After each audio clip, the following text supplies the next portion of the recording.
Olá pessoal, eu sou Emerson Cavalcante e esse é o nosso estudo do NEP, o Núcleo de Estudo e Pesquisa do Evangelho, o V de Jesus.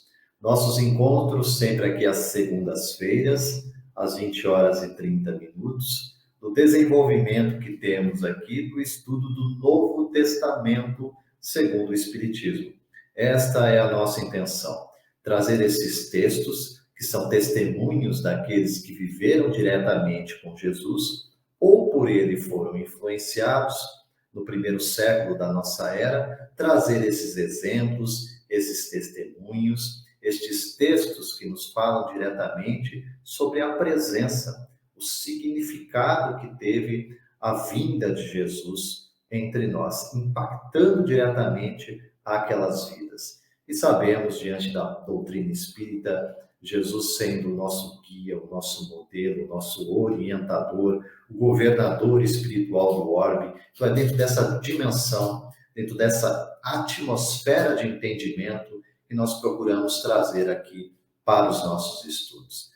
Antes, gente, convidando vocês mais uma vez para que interajam conosco através dos canais e redes sociais do NEP de Jesus, tanto na página do Facebook quanto no canal do YouTube. Na página do Facebook, basta vocês curtirem a página, digitarem lá, né? Assim como no canal do YouTube, NEP de Jesus. Na página, curtir a página, no canal do YouTube, além de se inscrever no canal, acionar o sino de notificações para que vocês recebam os novos vídeos. Ao mesmo tempo que convidamos, você já tem feito isso, aquele que está chegando de repente para conhecer o trabalho, nós convidamos a fazê-lo também. Deixe as suas sugestões, os seus comentários, as suas perguntas, os seus questionamentos, que eles são preciosos, de grande validade para o desenvolvimento dos nossos estudos também.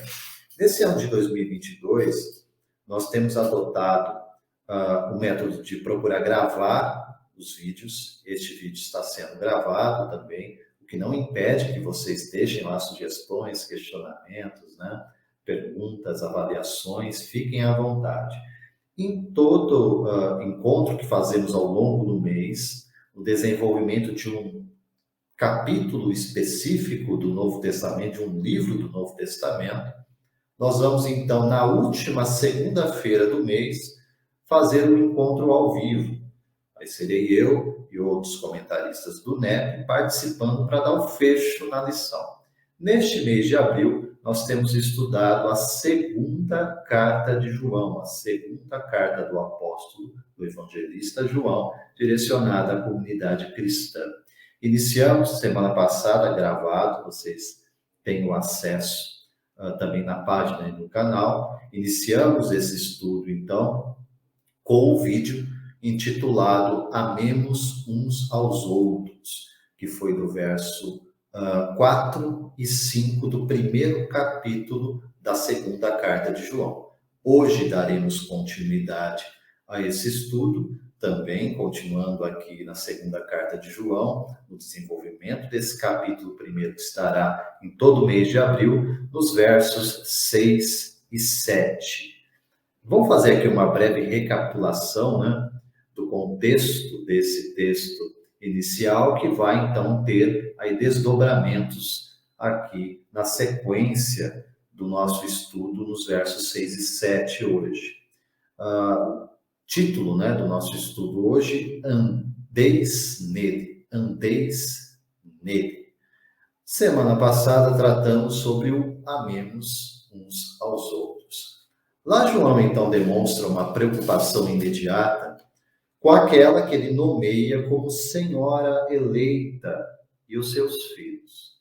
Parte dos estudiosos dos textos do Novo Testamento, e é uma interpretação que particularmente eu entendo que é a mais provável, de que essa Senhora eleita não fosse uma pessoa em especial, não fosse uma mulher a quem João, o evangelista João, estivesse direcionando esta carta, mas à igreja, à comunidade, entendendo aqui a igreja como a assembleia dos discípulos de Jesus, que o aceitam em arrependimento e em fé em todas as partes do mundo e recepcionam com isso, através da fé, a presença do Mestre nos seus ensinos e com a ação dos seus discípulos no planeta.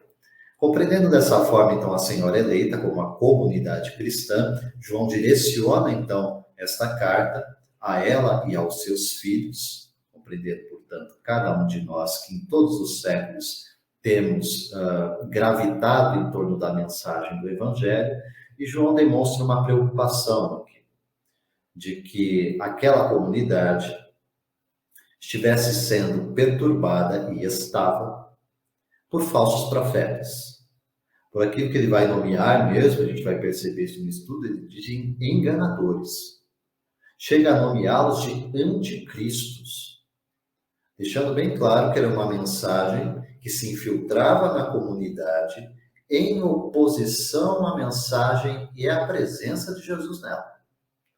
Então, João se levanta dessa sua condição, então, de autoridade apostólica e se coloca, na verdade, como um deles, mas deixa muito claro de que a presença de Jesus na comunidade não é só indispensável, é indissociável.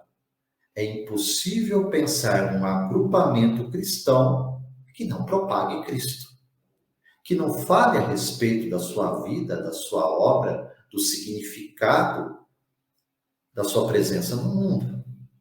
E o que isso traz de real, de objetivo, para cada um de nós. E para aqueles que, mesmo hoje, não crendo, não aceitando pela fé a mensagem de Cristo, de que formas podemos lidar com isto? Só sabemos como tratar estes assuntos à luz do olhar de Jesus.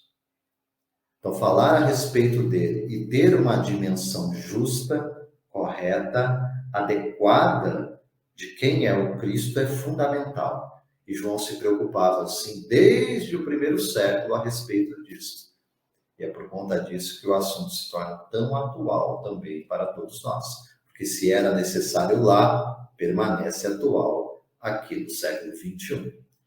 Então, esse transcorrer inicial aqui da carta, da segunda carta de João, fala a respeito dessa preocupação, mas ao mesmo tempo reconhece que eles, entendendo aqui a Senhora eleita como a comunidade cristã, e os seus filhos, os seus discípulos, amam a verdade, desejam permanecer nela. Ele mesmo diz, me alegro, no verso 4, que alguns de teus filhos andam na verdade, assim como temos recebido o mandamento do Pai. E aí ele entra na questão do mandamento do Pai.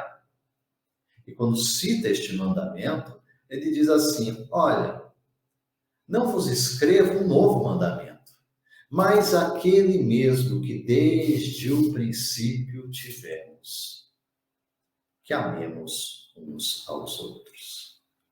Então, isso aqui, assim, a parte que nós tratamos no vídeo passado, que está lá de forma detalhada, para a gente compreender, inclusive, as aplicações de tudo isso.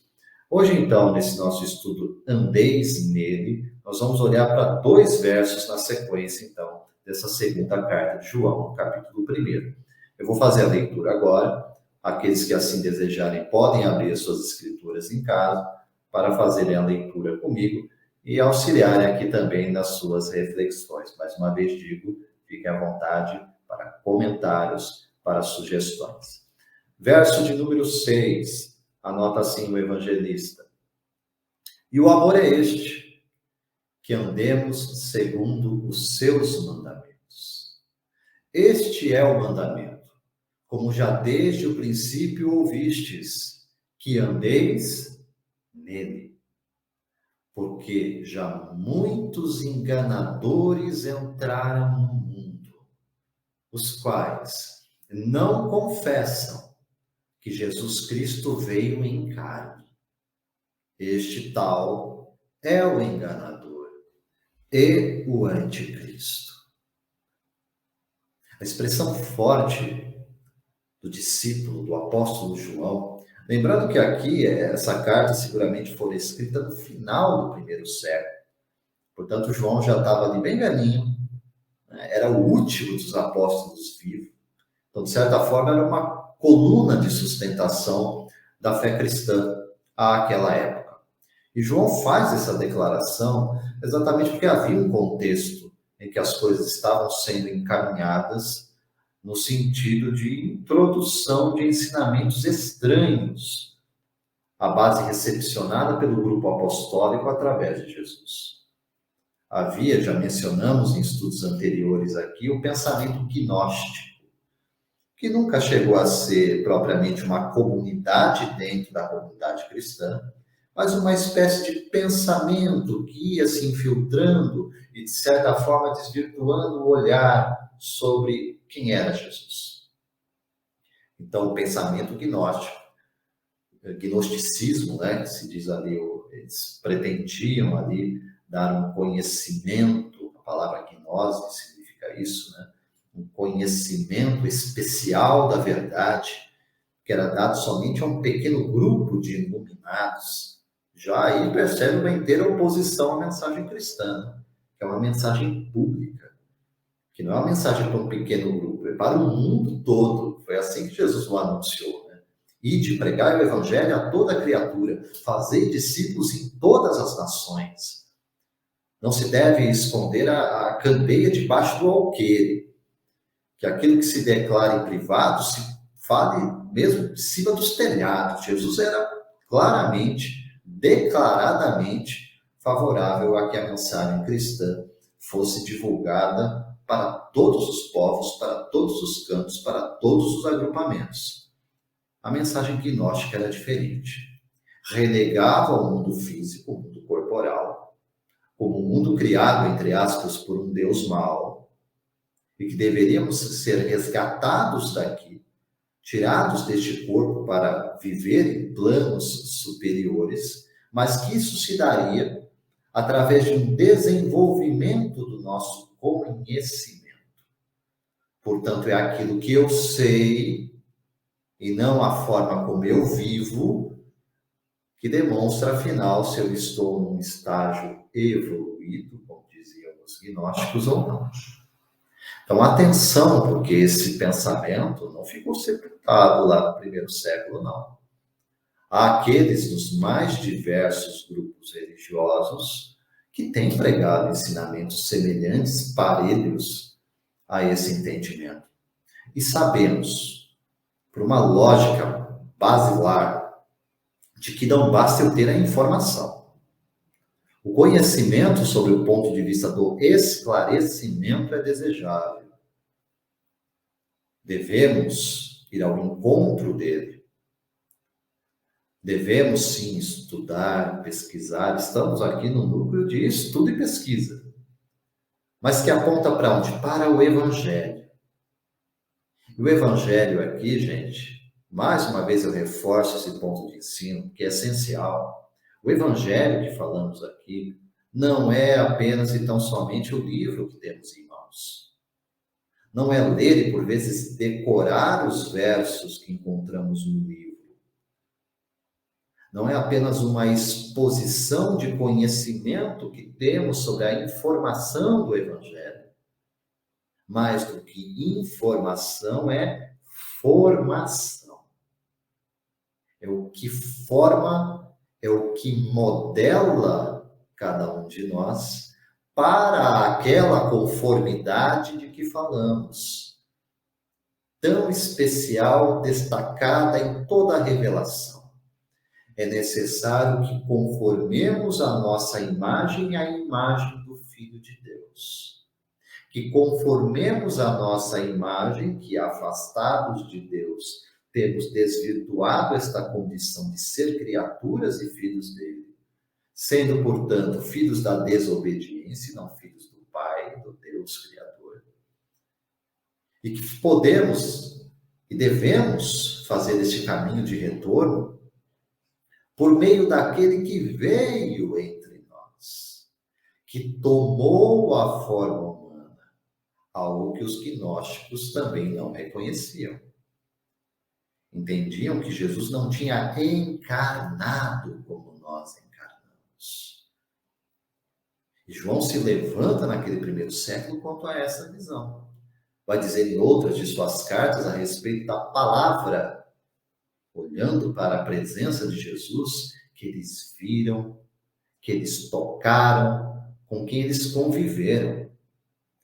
Portanto, se a tradição judaica, da qual viera o próprio apóstolo, falava sobre a relevância da lei, da Torá dos judeus, lembrando que Torá também significa, entre outras coisas, isso, né? Conhecimento.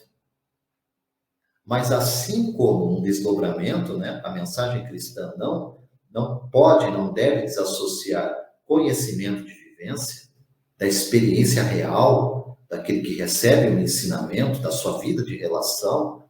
Da mesma forma, não há e não é possível fazer esse divórcio na mensagem cristã. De eu saber o Evangelho, e o Evangelho não ter significado e significância na minha vida. E por conta disso, o evangelista João, aqui nessa mensagem que trazemos hoje, na sua segunda carta, está rememorando isso, relembrando. E o amor é este. Lembrando que o quinto verso, no qual nós encerramos o vídeo anterior, fala sobre o mandamento principal, que é aquele que já nos tinha sido dado pelo próprio Jesus, do amemos uns aos outros. João está simplesmente aqui desdobrando, explicando, detalhando. E o amor é este, que andemos segundo os seus mandamentos. Sabemos que esses mandamentos estavam ali inicialmente na primeira revelação, chamada Decálogo divino, que está basicamente dividido ali entre os mandamentos, na nossa relação com Deus e na nossa relação com o próximo. E o amor norteia tudo isso. Esse estado de comunhão, de contato, de afeição com o Criador, que se transporta para mim e que eu trago para a minha vida, para que em contato com o outro eu possa viver segundo este olhar renovado. É isso que se pede, é isso que se deseja. Mas para que não ficamos presos apenas e tão somente às tábuas da lei, hoje para nós, as letras grafadas no livro ou nos livros, entendendo a Bíblia dessa forma, né? O conjunto, o compêndio, a coletânea, a biblioteca de livros, é o significado da palavra Bíblia, e muitos se perdem por aí, às vezes se agarram ao texto e esquecem que o que nos é pedido é extrair a vivência que lá se encontra. E esta vivência está destacada por uma vida em especial, que é aquela que foi agradável, integralmente agradável a Deus, como imagem e semelhança dele. É o Cristo Jesus. Por isso é o centro, é o eixo essencial sobre o qual gravitam todas as demais vidas no planeta, encarnadas e desencarnadas. O mandamento é este, reforça aqui o evangelista João, que andemos segundo os seus mandamentos. Diz ainda, este é o mandamento, como já desde o princípio ouvistes, que andeis nele. Há um imperativo aqui na fala de João Evangelista. Portanto, mais uma vez, reforçando, estimulando na comunidade, andar nos mandamentos sintetizados, resumidos na lei do amor. É impossível exercer qualquer outro dos mandamentos sem que o amor seja o eixo pelo qual eu compreendo e aplico cada um deles. Lembrando que aqui há sinônimos, né? A palavra amor e caridade aparecem como unidas no Novo Testamento.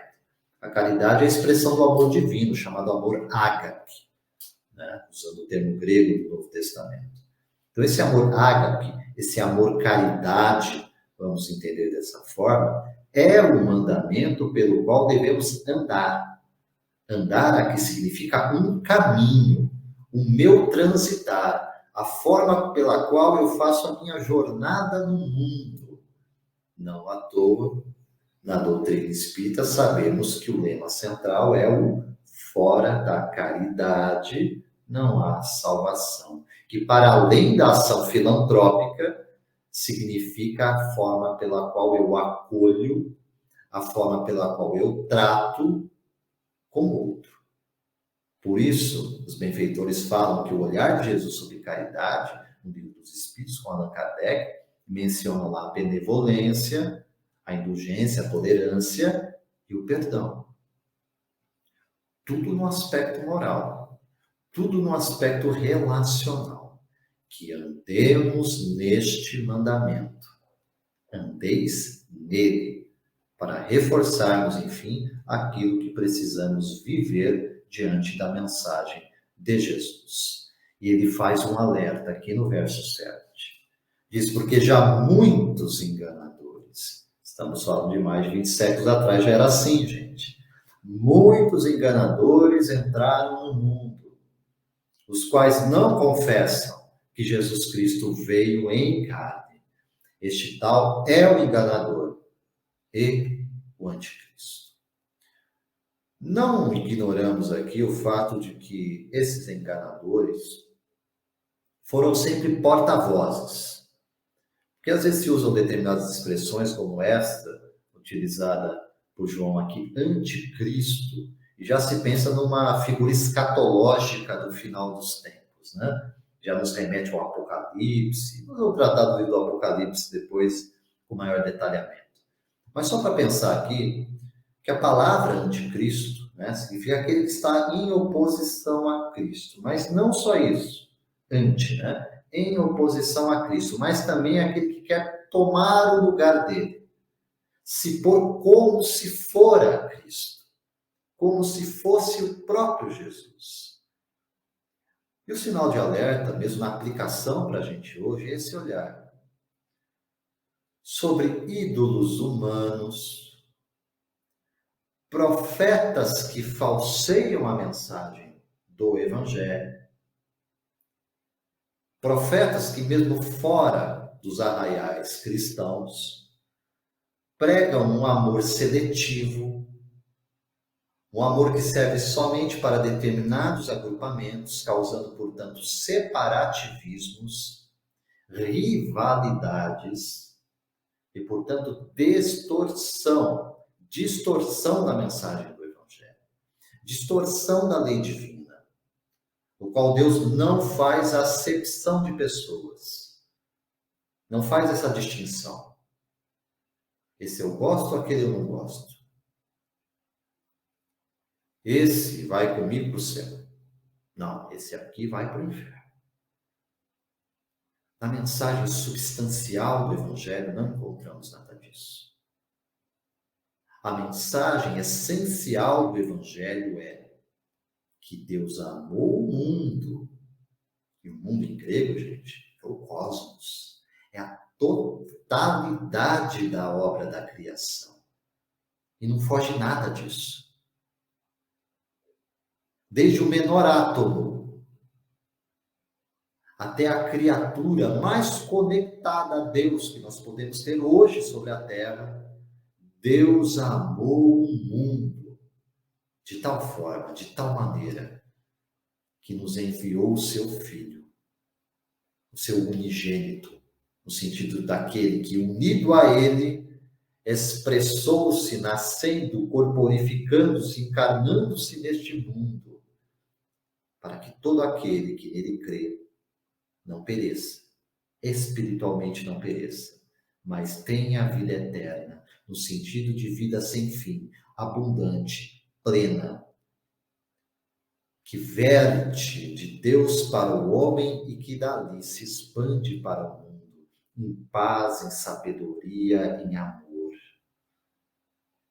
É disso que entendemos que o evangelista João está falando. É sobre este alerta, diante da mensagem, de circunstâncias, de pessoas que podem nos desviar deste caminho. Há um conceito na obra Mediúnica, e aqui eu menciono Chico Xavier e Emmanuel, na obra O Consolador. Há uma questão lá que dá um bom direcionamento para a gente. Questão de número 291, como eu disse, da obra O Consolador, publicação da Federação Espírita Brasileira. Como interpretar? Pergunta para o benfeitor Emmanuel. Como interpretar o anticristo? Resposta de Emmanuel é a seguinte: podemos simbolizar como anticristo o conjunto das forças que operam contra o Evangelho na Terra e nas esferas vizinhas do homem.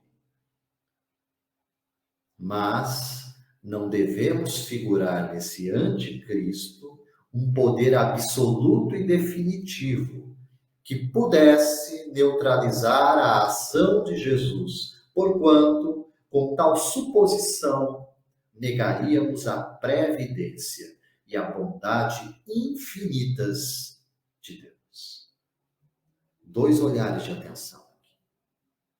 Como eu já disse, sempre houve no mundo porta-vozes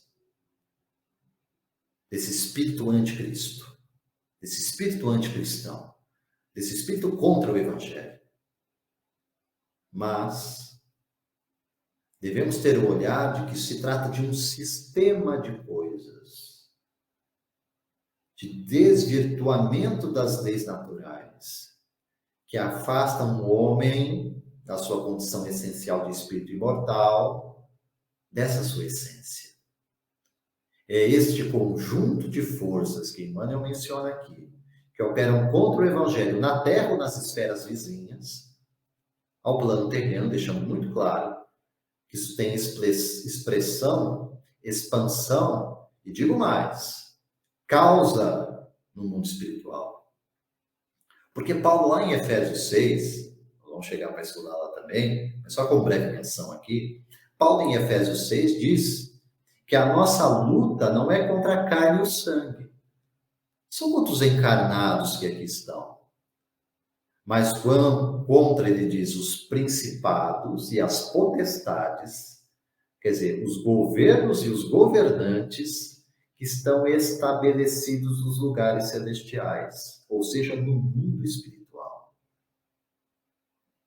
Lá como aqui, há aqueles que comandam as coisas, que operam de forma direcionada, intencional, por livre escolha, contra a mensagem de Deus, contra a ação de Deus no mundo.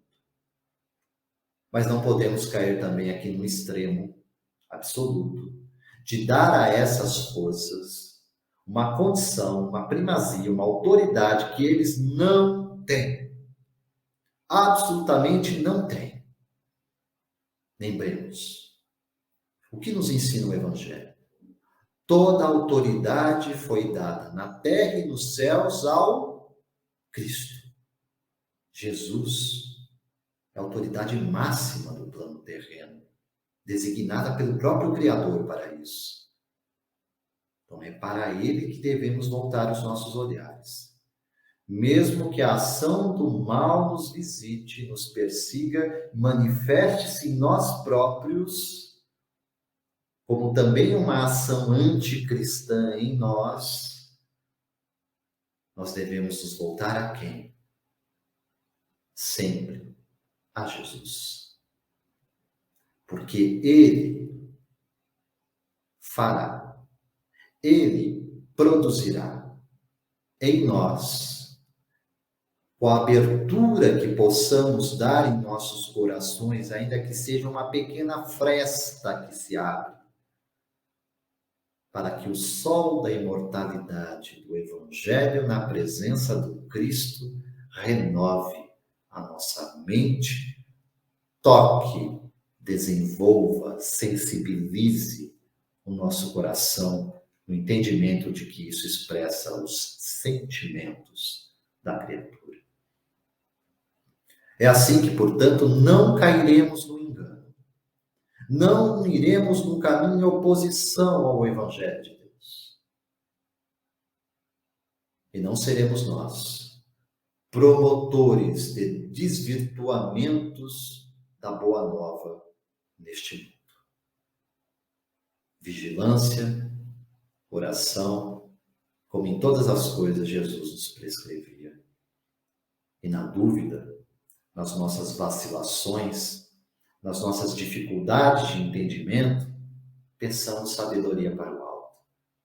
Ela nunca nos falta quando pedida com sinceridade. Amados, deixamos aqui então a mensagem, hoje estudada na segunda carta de João, capítulo 1, entre os versos 6 e 7. Fiquem à vontade para fazerem também as suas reflexões, as suas meditações. Se assim desejarem, escrevam aí, deixa aí para a gente também o seu comentário para que a gente possa compartilhar. E a ideia com esse vídeo também, que vocês, dentro do possível, compartilhem para os grupos, nas suas páginas, levando para outras pessoas a boa nova, a mensagem do Evangelho, Cristo Jesus para os corações. É isso que nós desejamos, porque sabemos o quanto isso nos faz bem, que possa alcançar outras pessoas que em aflição, em dificuldade de entendimento, em busca de sabedoria, seguramente encontrarão isso na presença do nosso amado Mestre. Mais uma vez convido a vocês nas nossas páginas aí para interação, tanto no Facebook quanto no canal do YouTube. Digitem lá, NEP de Jesus. Curtam a página no Face, acionem o sininho, se inscrevam no canal do YouTube e acompanhem os nossos estudos nessa jornada do Novo Testamento segundo o Espiritismo. Muita paz, muita luz, que Deus nos abençoe. Até breve.